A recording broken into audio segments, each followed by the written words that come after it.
Sermon on the Mount. So the vicar decided we were going to look at the Sermon on the Mount as we came into the new normal time.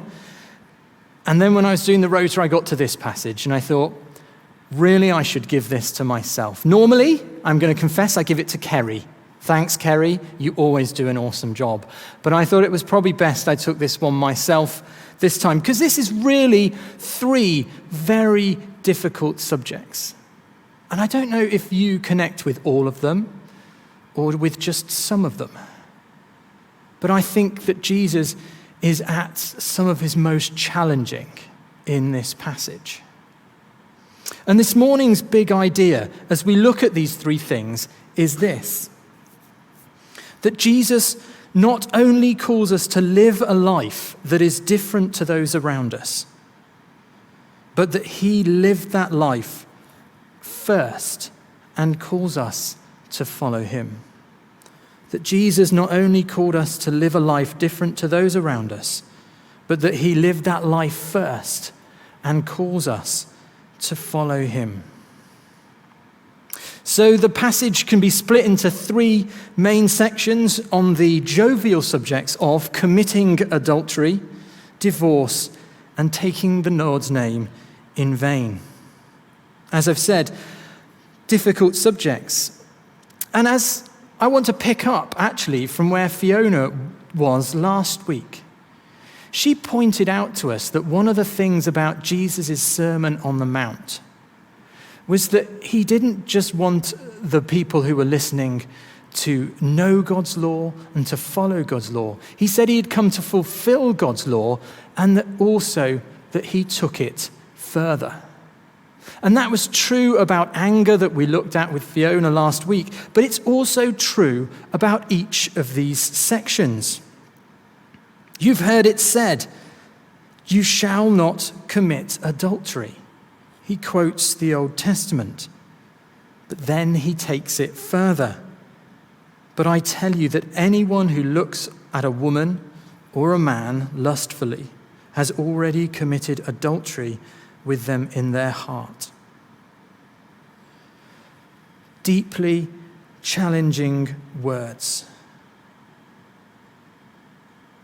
Jesus doesn't necessarily mean here just noticing that someone looks pretty one day, but it's that long and lingering look, that second look, when you know that you shouldn't.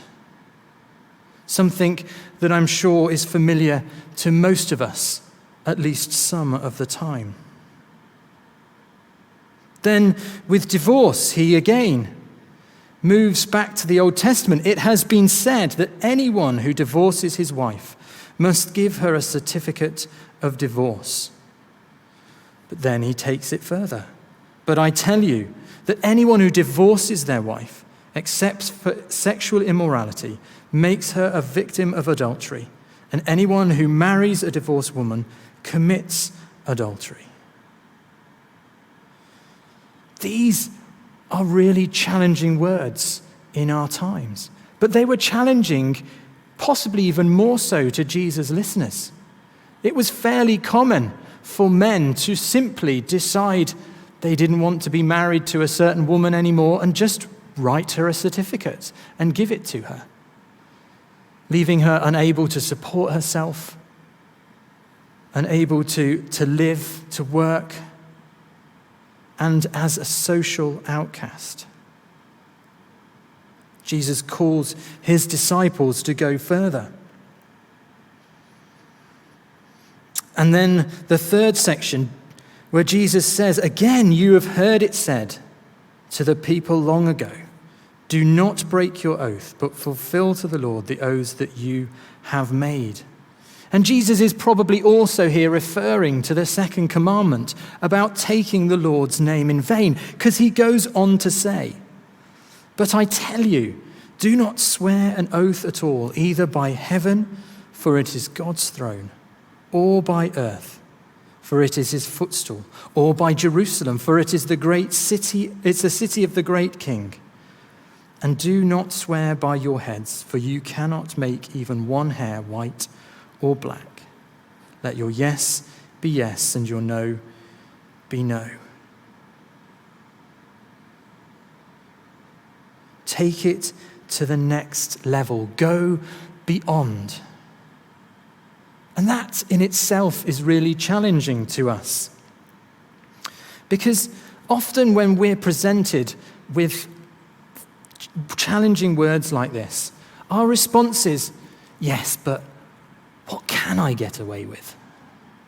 In fact, when Jesus talks about the divorce passage in a different gospel, it's recorded there, the writer records that the response of the disciples is to say, who could do this? Who could possibly fulfill these words? I was a youth worker for many years, and I don't know, I never actually gave that talk because I was never that type of youth worker. But I know that other people who grew up in church, if you didn't grow up in church like me, you might not have a clue what I'm talking about now. But believe me, it's an education, so hang on. Apparently, and there are some knowing nods in the room already, youth leaders at times have given the talk about what you can touch and what you can't. Yeah? Apparently that's been done. We're interested in what we can get away with.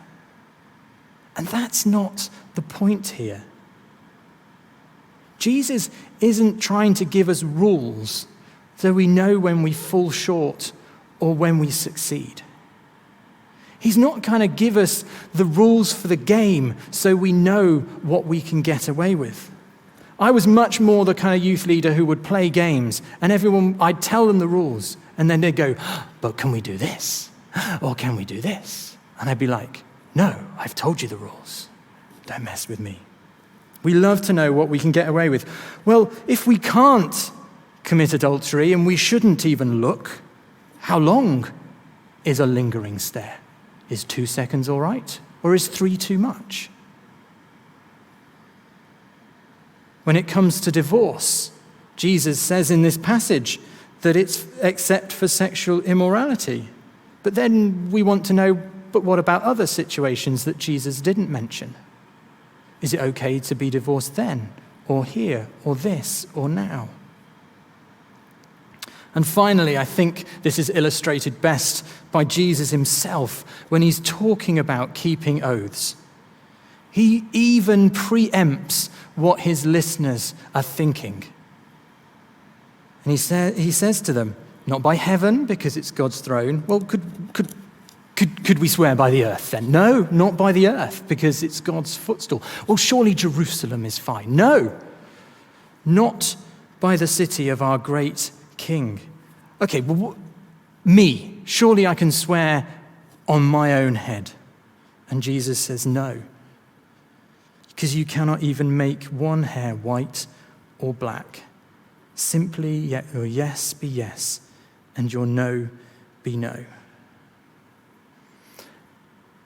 And I think what all of this tells us is that Jesus doesn't want to just give us rules to keep.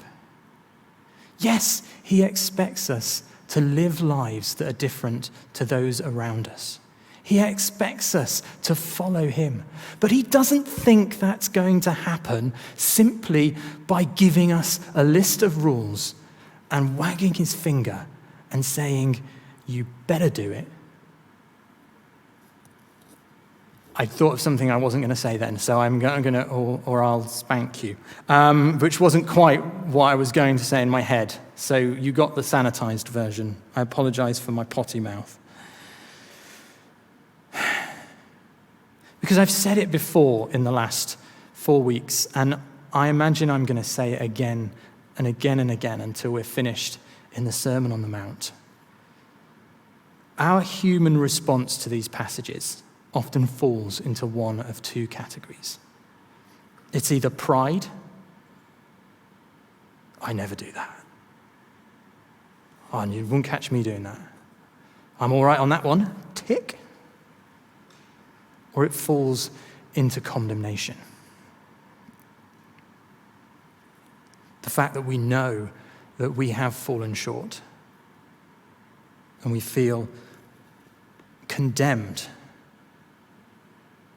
But that was not Jesus' intention. Because what Jesus wants us to have is not pride or condemnation. He wants us to come to him in humility. And he wants to give us a new heart. Because the heart that we've got is never going to achieve this on its own.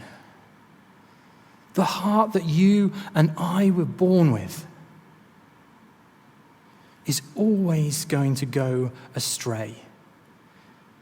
It is always at times like this going to be presented with things like this and move to pride or condemnation. But what Jesus wants to give us is a new heart. He wants us to come to him and say, Lord, we can't do this. It's too hard. Because he already knows that it's too hard. The question is, are we going to admit that before him? Because when we do, we stop relying on ourselves. We stop relying on our own hearts. We stop relying on our own strength. And we turn to him. And you see, the thing about Jesus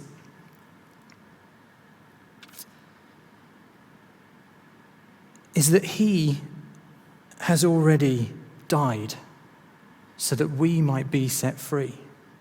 In the passage at the beginning about adultery, I didn't carry on reading verses 29 and 30, but Jesus says, if your right eye causes you to stumble, gouge it out and throw it away, for it is better for you to lose one part of your body than the whole of your body to be thrown into hell. And if your right hand causes you to stumble, cut it off and throw it away. It is better for you to lose one part of your body from your whole body to go to hell. Because the wages of sin is death. But the good news of Jesus is that he has already paid the price.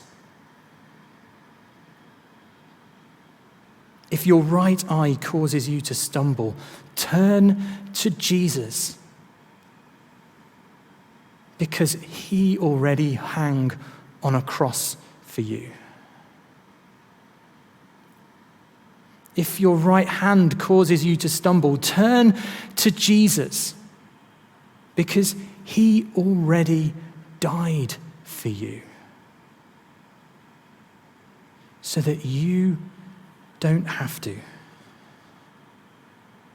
Come to him and he will give you a new heart.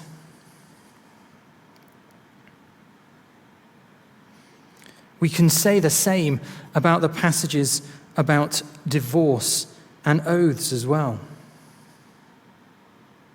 If you're feeling condemnation now about this passage about divorce, if your relationship is in a difficult place and you don't know how or where or when it's going to get better, turn to Jesus. Because Jesus is the one who rose from the dead. Jesus is the one who was dead and buried and alone for 3 days, when all hope was gone, where death had won its victory, seemingly. But Jesus rose again. There can be life after divorce, because there was life after death for Jesus. There can be resurrection for our relationships, because Jesus came back from the dead. And finally, as we think about promises and oaths, we read that all of God's promises are yes In who? In me? In you? No. In Jesus. When we have failed, when we've let others down, he can restore us because all of God's promises are yes in him. There is nothing that you can have ever done that will make God love you any more or any less. There's no point this morning feeling pride, and there is no need to feel condemnation. Let's turn together to Jesus, because he not only calls us to live a life that's different to those around us, but he lived that life, died that death, rose from the dead, called us to follow him, so that all God's promises to us can be yes in him. Amen.